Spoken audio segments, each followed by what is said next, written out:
Só tem conto macabro na Disney. Esses desenhos bonitinho, fofinho, com princesinha, são inspirados em contos antigos, tenebrosos, macabro, sangrento. O bagulho é muito louco, mano. Fica nesse vídeo que a gente vai falar 11 desses desenhos e eu duvido que você vai conseguir olhar pra essa galera que tá aqui em volta do mesmo jeito. Bora, vamos trabalhar.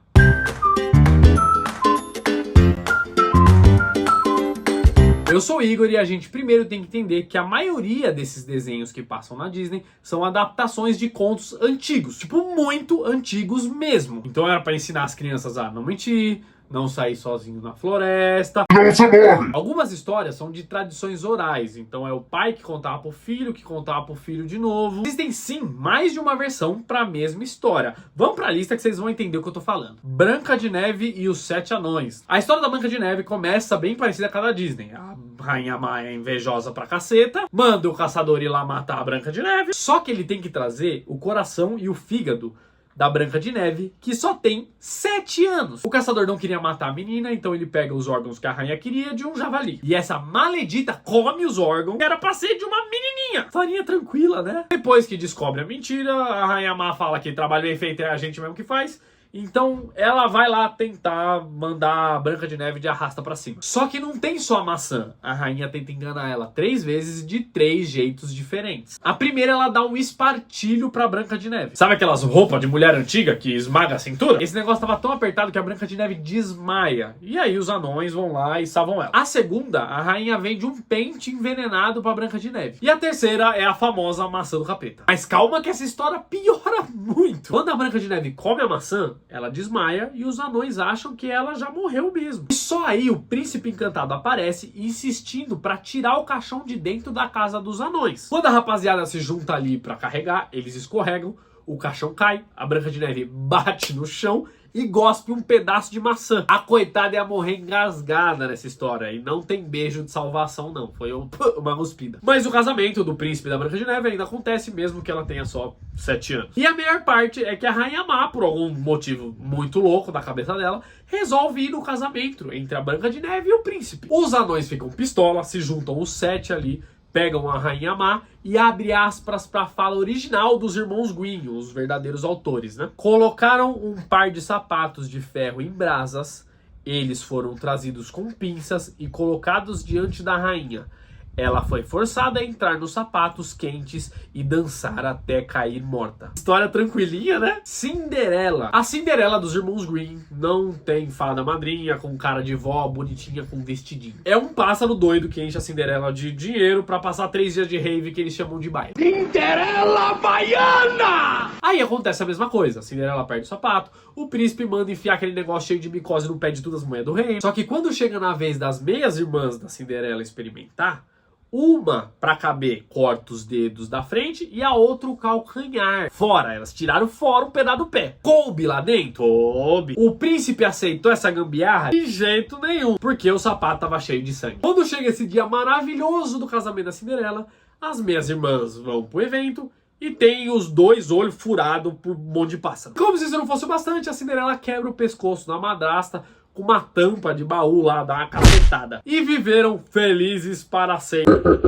Essa história pode até parecer macabra, só que tem algumas versões que pioram um pouco a coisa. Tem uma que a Cinderela vira empregada para fugir do assédio do pai. Tem outra que a madrasta tava tentando matar a Cinderela e acaba empurrando uma das filhas de uma fogueira. Tem até algumas variações de como a Cinderela mata a madrasta. O negócio é tenebroso, velho. Bela Adormecida. No livro dos irmãos Green, se você olhar bem, sério, de pertinho, um pedido de like aqui, ó, se liga. Eles disseram que você poderia, por favor, ajudar uma página que tá começando agora e precisa muito de um likezinho seu, por favor. Agora sim, Bela Adormecida. No livro dos irmãos Green tem 13 fadas. Não é 3, é 13. Petista, muito petista. E toda essa montoeira de fada tinha que ser convidada pro nascimento da princesa Aurora. Só que os reis só tinham 12 pratos de ouro. Eles fizeram mais um prato? Não. Tentaram improvisar um prato banhado a ouro? Não. O rei simplesmente não chama uma das fadas com medo de ofender ela por não ter o bendito prato de ouro. É muito burro, velho. Acho que aqui não foi convidada pra festa, lança maldição e tudo mais. Ela seria malévola, apesar de não ter nome nenhum. A Aurora não vai pra floresta, ela fica com os pais morando no castelo.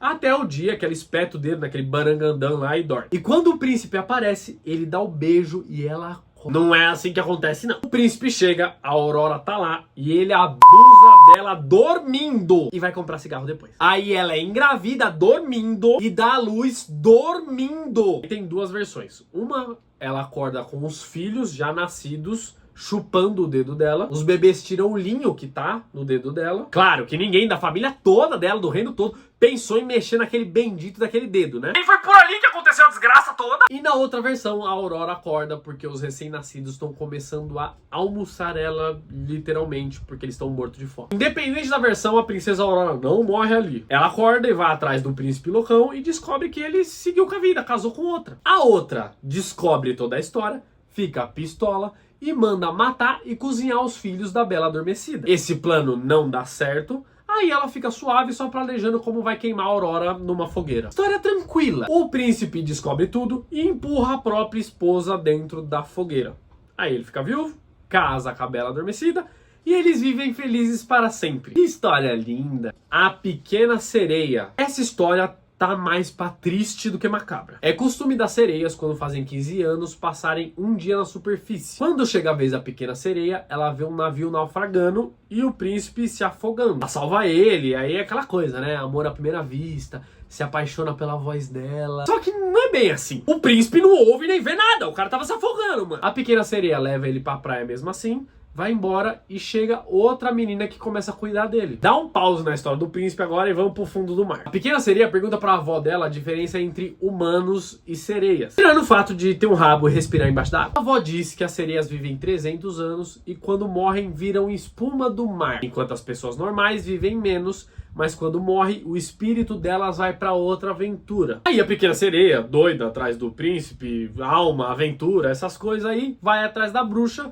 e faz um acordo que só daria certo se a Pequena Sereia casasse com o príncipe. Se não desse certo, ela virava espuma antes da hora. E aqui o negócio engrossa muito, porque a bruxa, ela é carniceira, mano. Não rouba a voz da Pequena Sereia, ela corta a língua. A transformação da cauda em perna é praticamente uma cirurgia plástica clandestina muito louca. Com corte, sangue, esses bagulho aí, vocês estão ligados? Tudo completamente errado. A perna dela é funcional, só que quando a Pequena Sereia anda, é como se ela tivesse deitado em cacos de vidro. Dói tudo, mano, dói muito. Quando a Pequena Sereia e o príncipe se veem pela primeira vez, eles realmente têm um tchan ali, um match, né? Só que ele gosta muito quando ela dança. Imagina o problema da mulher, né? Dói, caco de vidro. E como se só isso não fosse difícil, ele já estava prometido para outra princesa, que por acaso é a mesma que salvou ele na praia. E a Pequena Sereia nem pode explicar, não tem língua. Quando a Pequena Sereia já tá desolada, sem esperança, as irmãs dela aparecem sem cabelo e com uma adaga. Elas fizeram outro acordo com a bruxa carniceira. Se a Pequena Sereia matasse o príncipe com essa adaga, ela continuaria viva. Quando chega na hora H, ela avalia a situação, pensa bem, não mata o cara e morre. Sério, ela vira bolha mesmo. Só que essa luta teve alguma recompensa, porque outros espíritos viram toda a situação e resolveram dar uma alma pra Pequena Sereia, fazendo ela ir pra segunda aventura. Então acaba tudo bem, só que a história é bem dramática. Chapeuzinho Vermelho. Essa história muda muito o final pra versão da Disney. E ela é um recado bem claro pras meninas. A Chapeuzinho Vermelho da história original acabou de entrar na vida adulta, por isso que ela veste uma capa vermelha, pra simbolizar o sangue e tudo mais. Em todas as versões, a mãe dela pede, suplica, implora, chora, fala pelo amor de Deus pra ela não conversar com ninguém do lado de fora. Quando ela sai pra ir na casa da vovó, um lobo muito amigável, gentil, com uns dentes, uns olhos grandes, fala pra ela pegar um caminho, um atalho. E o que a Chapeuzinho Vermelho faz? Ouve o lobo. Boa, bicho! O bichão corre na frente dela, porque devia ter um atalho do atalho pra casa da vovó. É bem localizado, cheio de avenida, ponto de ônibus, metrô. Ele mata a vovó, corta o seu corpo, coloca uns pedaços num prato e guarda o sangue dela numa garrafa. Quando a Chapeuzinho chega, o lobo pede a avó dela, quer dizer, o prato de comida, e a Chapeuzinho vai lá pegar. Agora, a gente tem duas versões macabras diferentes. A primeira versão, mais religiosa, o lobo oferece a avó versão comida pra Chapeuzinho, e ela tava distraída, acaba comendo. O lobo acusa ela de cometer um dos maiores pecados perante Deus, comer outra pessoa, e aí ela vai de vala. Na outra versão, o lobo come a avó tranquilo, e a história deixa no ar que o lobo não é exatamente um lobo. Ele é um homem peludo, que abusa da Chapeuzinho. Nenhuma das duas versões existe caçador, defesa, nem ninguém. A Chapeuzinho vai de vala, ela só se ferrou. Pinóquio. O boneco de madeira mais famoso do mundo não é bonitinho, fofinho, felizinho, com o narizinho daorinha. Ele é um puta malandro, vagabundo e rebelde. Logo quando o Gepeto faz o Pinóquio, com braço e perna tudo bonitinho, eles sai correndo de casa. No primeiro momento, o Gepeto vai atrás dele e é preso por supostamente estar maltratando o boneco de madeira. Quando o Pinóquio volta pra casa, aparece o grilo falante, que dá uma lição de moral dele, fala sobre responsabilidade, lá. E o que o Pinóquio faz? Mata o grilo com a marretada e vai dormir. Aí ele consegue queimar os pés enquanto dorme, o Gepeto volta pra casa, constrói novas pernas pra ele e fala que o moleque tem que estudar, tem que ir pra escola. Se mata de trabalhar e compra um livro. E o que o Pinóquio faz? Vende o livro, pega o dinheiro e vai pra um show de marionete. Tá mandando muito bem até agora. Na volta desse show, ele cruza com um gato e uma raposa, que tenta roubar ele. Tudo vira um furdunço, perseguição. Ele cruza com a fada azul, que simplesmente não faz nada, até que o gato e a raposa alcançam ele, roubam e enforcam ele numa árvore. Não, o fato dele de ser de madeira não faz diferença nenhuma. O Pinóquio vai te arrastar pra cima. Papo sério, a história ia acabar assim, só que os leitores acharam muito macabro e repentino. Aí eles começaram a reclamar, igual fizeram com o Sonic feio, e o autor mudou o final. A fada azul tava olhando tudo e consegue salvar o Pinóquio da forca. Aí você me pergunta, o boneco de madeira aprendeu a lição? Com certeza não. Ele mente pra fada azul, o nariz dele cresce pela primeira e única vez, e ele continua sendo um vagabundo, matando aula, dando desgosto pro pai dele. E segundo o autor, o que acontece com crianças vagais? Elas viram literalmente um burro. O Pinóquio é vendido por um circo, que quer transformar ele em tambor. Nesse caso, não pela madeira, pela parte da pele do burro. Acontece uma baita confusão, ele corre, cai na água e é comido por uma baleia. Tubarão. Nessa versão original era um tubarão gigante, que é mais macabro. Lá dentro do bicho tava o Gepeto, que foi comido quando tava procurando o boneco rebelde. Os dois saem de lá e o Pinóquio aprendeu a lição? Sim, dessa vez sim. Ele só precisou ser comido por um bicho gigante e doido. Aí a fada azul vai e transforma ele num menino de verdade. Frozen. O desenho da Disney é inspirado, só que bem diferente do conto A Rainha da Neve. O autor é o mesmo da Pequena Sereia, que é um drama absurdo. Então segura que já vem bomba na Frozen. A história começa com uns demoninhos fazendo um espelho do capeta. Esse espelho quebra em vários pedaços e qualquer pessoa que for atingido nunca mais vai poder amar, vai ter o coração congelado. E isso acontece com os dois protagonistas, que não são duas irmãs. Eles chamam Kai e Gerda, um é menino e a outra é menina. Inclusive, os cacos de vidro entram no coração e nos olhos do moleque. Pra que essa ignorância? Ele acaba com o coração gelado e aí a irmã solta gelo pra salvar. Zoeira, não é isso não. A rainha de gelo realmente aparece, só que ela é a vilã do negócio e sequestra o moleque, porque ela quer destruir o mundo e essas coisas de vilão. A rainha faz o irmão esquecer da irmã, e ela, apesar de também ter sido atingida pelos cacos de vidro, consegue se livrar sozinha por causa de reza e oração. Depois disso, a Gerda vai atrás do irmão, tira os cacos de vidro do olho dele, dá um sacode na bruxa gelada louca e vão embora felizes da vida, sem caco de vidro no olho. História linda. Aladdin. Esse desenho começa parecido com a história original, só que ele não é tão macabro assim. Mais ou menos, ele é um pouquinho assim. Aladdin é um molecão de rua com um coração bom, que rouba e tudo mais. A diferença é que o Aladdin do livro tem família, pai e mãe, que sentem desgosto porque o filho é um vagabundo que ao invés de trabalhar, fica roubando na cidade por aí. É um ladrãozinho noinho. Inclusive, o pai dele meio que morre de desgosto. Um pouco depois do velório, aparece um feiticeiro disfarçado na casa do Aladdin, dizendo que é o tio dele. Tá triste porque o irmão morreu, aquela coisa, sente muito, e vai ensinar o Aladdin um ofício, a trabalhar, a ser comerciante. Só que tem um porém. Ele tem que entrar numa caverna cheia de tesouro e sair de lá sem tocar em nada com uma lâmpada mágica. Sim, tem um gênio nessa história, ele só não canta e dança igual da Disney. O Aladdin fica preso na caverna e não tem tapete voador pra ajudar. Ele tem um anel, e tem outro gênio da lâmpada, que é mais fraco que o gênio da lâmpada original, né, o do Will Smith, só que é bem mais fácil ficar carregando aquele anel pra cima e pra baixo, então ele é útil. É quase um Apple Watch antigo. Quando o Aladdin consegue escapar dali, ele perde muito dinheiro e faz um plano pra conseguir conquistar a princesa, que já estava prometido pra outro cara. Toda vez que a Jasmine fosse consumar o casamento com outra pessoa que não fosse o Aladdin, os dois iam desaparecer e a Jasmine ia aparecer no quarto do Aladdin. Plano estranho lascado, mas dá certo, os dois casam. O feiticeiro doido saca tudo que tá acontecendo, volta pra história e tenta roubar a lâmpada do Aladdin. Porque o Aladdin é moleque ligeiro, doido e consegue matar o feiticeiro. Acabou a história? Não! O irmão do feiticeiro aparece pra se vingar do Aladdin e morre pra ele também. O Aladdin da história original é guerreirão, loucão, parece o Kratos, mano. Só que ele usa aquele gênio do anel toda hora. Peter Pan. A história original do Peter Pan começa de verdade em 1967, quando um escocês chamado David Matthew Barry, que só tinha 7 anos, perdeu o seu irmão mais novo num acidente. Por um tempo, James tentou reconfortar sua mãe, que nunca se recuperou 100% desse trauma. A moça chegou até a vestir as roupas do menino morto e fingir que era ele. Essa real e trágica história foi uma grande inspiração na vida do James, que é o autor de Peter Pan. Pro James, o seu irmão vai ser o menino que nunca cresceu. A história mais antiga do Peter Pan, ele sai de casa ainda quando é um bebê, pra viver histórias, fadas, coisas mágicas, sem nunca envelhecer. E esse Peter Pan acredita que quando voltar pra casa, a mãe dele vai estar esperando ele, de braços abertos e tudo mais. Quando o moleque resolve voltar pra casa, a sua mãe foi comprar cigarro. Zoeira. O Peter Pan encontra a casa com as janelas fechadas e fortificadas,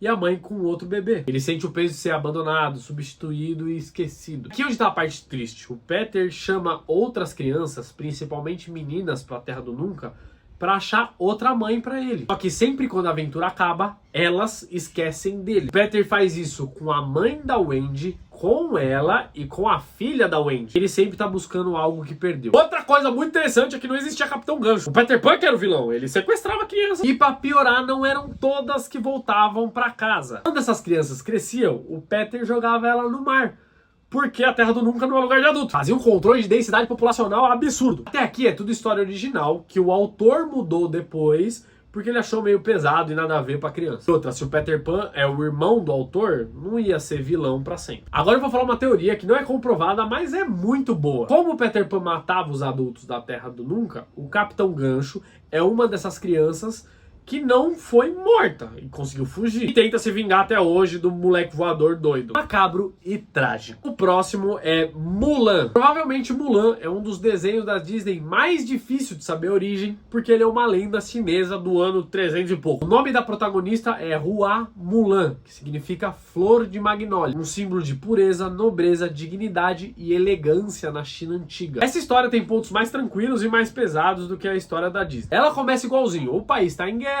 chama o pai velho dela, que tá mais pro final do que pro começo. Aí a Mulan vai no lugar dele, brabona e tudo mais. Durante a guerra, que diga-se de passagem durou mais de 10 anos, a Mulan conhece Ji Yong e se apaixona pelo oficial. Quando ele descobre que ela é mulher, os dois ficam muito mais próximos, sonham em se casar e tudo mais. Mano, conseguiu ser mais da hora que o General Shan. Até uma vez na história original que a Mulan decide entrar em campo de batalha usando vestimentas femininas, inspira o exército, eles ganham a guerra. A Mulan acaba recebendo honras do próprio imperador. Nesse pedaço a história é até mais lúdica do que a do desenho da Disney. Só que quando a Mulan volta pra casa é que o negócio começa a ficar feio. Tem duas versões e as duas são ruins. A primeira, ela chega em casa, descobre o falecimento do pai e juntando isso com os traumas de guerra, cai numa depressão profunda e acaba tirando a própria vida. A outra versão diz que a receptividade da Mulan pelo exército foi boa, só que pela população que ficou na China foi horrível. Matam o pai e a família dela, quando ela volta, fica triste e tem o mesmo final. Tem bastante gente que critica as adaptações da Disney e se tiver ruim tem que meter o pau mesmo, tá certo. Mas eu acho que todo mundo concorda que a versão do desenho é mais legal. Veja lá, hein, tô falando desenho, não live action. Rapunzel. A história da cabeluda começa bem estranha. A mãe da Rapunzel tava grávida e ficava de frente com uma janelona que dava pra um jardim cheio de hortaliça, flor, uma coisa muito bonita. Aí essa moça grávida começou a querer comer um desses barangandã que tava no jardim. Tipo, muita vontade mesmo. Fala pro marido ir um dia muqueado lá e roubar e tudo mais. O marido foi uma vez, a vontade da grávida só aumentou. Essa fruta deve ter alguma coisa muito errada no meio, né? Mas a gente não fala disso. E o marido continuou roubando até que foi pego. Em uma das versões, os pais da Rapunzel são só nobres ricos e em outros eles são reis. Que eu acho meio estranho, né? Porque se a rainha tivesse com vontade de alguma coisa, elas iam dizer, oh, guarda, vem aqui. Vai lá e pega aquele jardim inteiro lá pra mim, mano. E a moça que tava sendo roubada, às vezes é uma ogra e às vezes é uma bruxa. Quando o pai da Rapunzel é pego, a bruxa diz que ele pode até levar a flor e tudo mais, só que quando sua filha nascer, ela é minha. O bicho tava doido, tão desesperado, que a mulher tava na noia, que ele aceita o trato. É pra mim aprender que as drogas é a solução. A menina nasce e a bruxa realmente pega ela. A suposta fruta com dorgas pesadas chama Rapunzel. Quando a menina faz 12 anos, a bruxa prende ela numa torre e deixa lá. As tranças da menina ficam enormes e aí começa aquele negócio lá de Rapunzel, Rapunzel, jogue seus cabelos, caramba. E aqui tá tudo certo. Mais ou menos certo, né? O cara trocou a filha por uma fruta, né? Mas beleza. Continuando a história, o príncipe tava passando por ali, ouve a Rapunzel cantando, se apaixona e tudo mais. Tenta subir na torre de qualquer jeito e não consegue. Até que ele descobre o hack de falar Rapunzel, Rapunzel, blá blá blá. Quando ele consegue subir, os dois fogem igual nos desenhos? Não! Na verdade, ele começa a bater cartão na torre e a Rapunzel, rebelde, loucona, fica grávida dele. Boa, galera! A bruxa descobre, fica pistola da vida, corta o cabelo da Rapunzel e joga ela no deserto, grávida. Porque roubar o filho dos outros pode, agora fica grávida. Muito errado pra mim. A bruxa pega os cabelos cortados, engana o príncipe e quando ele sobe na torre e vê que a Rapunzel não tá ali, ele se joga lá de cima. E como se a altura não fosse o bastante, tem espinho lá embaixo, que bate direto no rosto dele. Ele fica cego. Mas essa história acaba até de um jeito melhor do que os outros contos da Disney de modo geral. Ele fica vagando por aí até que encontra com ela no deserto. Ela chora e as lágrimas dela são curativas. E os dois vivem felizes pra sempre do jeito que dá. O finalzinho até que é bom, vai, até que é bom. Vocês querem que eu faça uma parte 2 das outras princesas aqui? Ou querem que eu fale de pessoas reais que inspiraram princesas da Disney? Coloca nos comentários. Pode ser os dois também, pode ser os dois. Tirando isso, desculpa qualquer coisa aí, galera. Valeu, até a próxima.